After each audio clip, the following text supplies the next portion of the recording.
What's up, guys? Paul here, back again with another theory crafted build for Elder Scrolls Online Morrowind. This is a build going to be showing about the gears, going to show about the skills, but it does not have any gameplay. This is just a theory crafted build. I do have a few friends that are running it right now, and they are enjoying it. They're wrecking with it. If I can just get the time to get on and get these last 10 more levels, and I'll actually get you a gameplay video for it.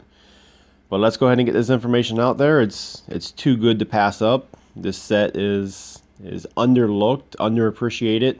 A lot more people need to be running this set right now. With this new meta, a lot of people are going away from heavy armor. A lot of magic users, a lot of sorks, a lot of magic nightblades, magic dragonites, however, you would see these guys running around in 7 heavy all the time, or you'll see them 5 heavy 2 light with a sword and board. Those days are pretty much gone. You have a few niche builds that are doing it. Some magic DKs are still running around in heavy. But for the most part, though, they are out of heavy. It is done. People are falling down a hell of a lot faster. So with that, you're not needing sharpened as much. And then don't forget, we also have a buff in the spell penetration tree. So if you put about 56 points in it, you're getting 4,000 penetration. So you're getting 4,000 penetration from your champion. You're getting about 4,000 out of your light armor passive. You're getting 5,200 from breaking their armor. So just with that alone, you're setting up 13, 14k spell pen. So anybody that's in light armor, I mean, you're going to be going through almost all of their stuff. Anybody in medium armor, you are going through all of their stuff. Heavy armor, you're going to leave them with about 10k resistances left, which is going to feel like hitting a unbuffed light armor player. So getting into it, Targ's pack. Like I said, this set is amazing. Solid 2 through 4 pieces. The 5 piece is ridiculous. Reduces the enchantment cooldown by 1 second. Increases the effect of it by 30%. You put a fire enchantment, you're running about almost 5,200 fire damage from that enchantment. That's proccing about every 5 seconds. Excuse me.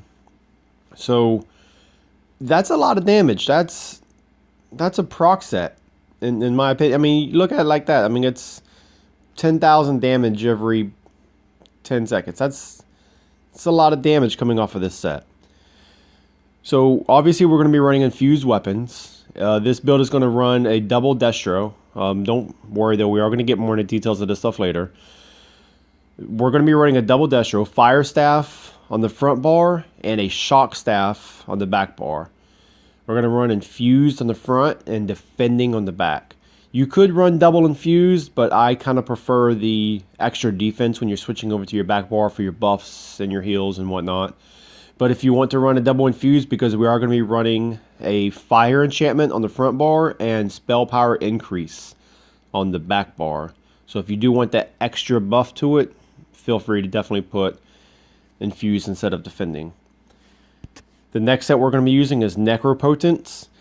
It doesn't have any recovery to it. Neither does the Targ's Pact, but we're going to get that from other sources. So 5-piece Necropotence. All magic.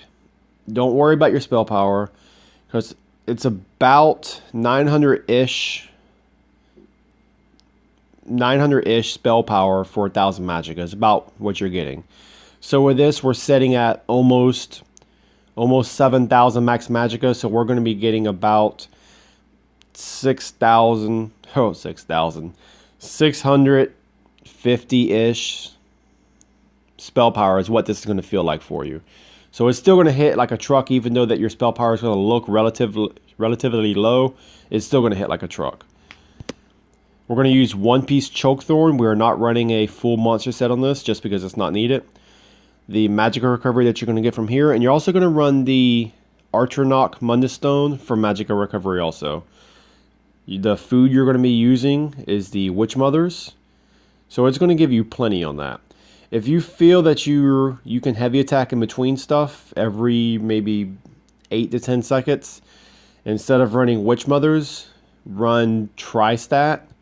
That way you have an increased stamina pool, so that way you can break free a little bit more. It all depends on your playstyle and which food that you want to use on that. Getting into the skills, Front bar, infused Inferno Staff. The first skill we're going to be using is Cliff Racer. You might notice that there are a lot of animal companion abilities on this front bar, but it's going to work out with a lot of your passives. So you're going to increase your damage done by 1%. Well, this is obviously with 1 point in it, so it's going to be 2% for every attack that's on your bar from the animal companion tree. So that's going to give us 4. So that's 8% increased damage from that. You're also going to get some passives from your Mages Guild for having Shooting Star on your front bar.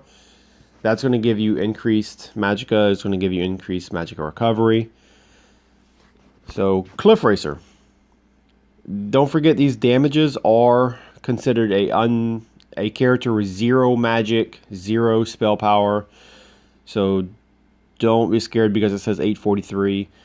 This skill unbuffed, I'm looking at about 8200 unbuffed. I haven't checked it fully buffed yet when I'm in battle with my enchantments and proccing, but typically I hit about 7 to 9k, and then if I crit, I'm around the 13 to 15k on the crits on it. I'm not sure if it's just what these people are wearing. I'm not sure if I'm coming across people who aren't wearing shit for armor, but I'm hitting like a truck with this. So every time you cast an ability, well, let's start with this one. It's going to be dealing a big chunk of magic damage, deals 15% increased damage the further you are away. You're using the Fire Staff, so you're going to do another 8% single target damage on your Fire Staff. This counts as a companion. When you summon that bird, it's going to give you about 1200 health back every time that you cast it. Every time that you cast this Cliff Racer, you're healing. It is ridiculous the amount that you get from it. You're also going to be gaining additional ultimates from it.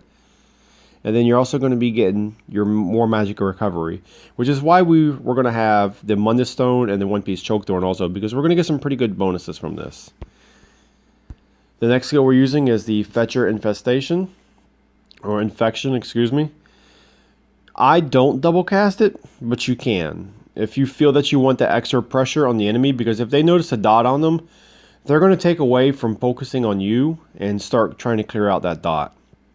It's decent damage single cast, but it's ridiculous damage double cast if you want to give that a try. Gripping Shards. This is basically DK Talons. It does slow them. It will lock them down for a second. It's an immobilize. It's not a stun. We will be running a stun on the back bar, which we'll get to that in a second. But this way here, you can mobilize them. You can slow them down. It's pretty good for keeping mobility. Continuing with that trend of mobility, Bird of Prey. It's going to give you Major Expedition. It's going to give you Stamina Recovery, which, yeah, you do want Stamina Recovery on a magicka build, because once you start breaking free and dodge rolling, you're going to want that stuff to come back. You want this to regenerate while your immunity to break freeze is up. But the 8% damage done on it is going to be quite nice. So with the Major Expedition from that, with their 30% decrease from Gripping Shards and then the Immobilize, you're not going to need something to directly hold them down in place for too long, because you're just going to be running circles around the enemy as it is. We are running Blue Betty on the front bar, because with this build, a lot of people are starting to switch over to dots. They're starting to switch to some pretty heavy debuffs. This is a free casting ability. It's going to give you magicka. It's going to give you your major sorcery. This counts as a pet for necropotence. Don't forget that. This counts as a pet. So as long as Betty is up, you're getting that 4,000 magicka. So you're getting that 375-ish spell power is what it feels like because of the amount of magicka that you're having. But it's a free ability that you can hit again and completely remove something that's off of you. That is amazing. So if a DK is on you, every couple of seconds, hit that free Betty. Get that stuff off of you. If your Talon's down, hit that Betty. Get that stuff off of you. Don't waste your stamina when you got Betty to do it for you. Betty is a beast. Front bar, you seen it, Shooting Star. This, you're only going to really worry about this once in a fight. If you have it up, bring this in first at a fight for some good burst. But your ultimate, you could switch it out to Dawnbreaker. You could use the Bear. I don't want I don't like running the bear because you kind of have to run it on both bars. And with this build, you don't want to run it on both bars because we do have another ability that we're going to be using. Back bar, my usage, I'm using a defending shock staff.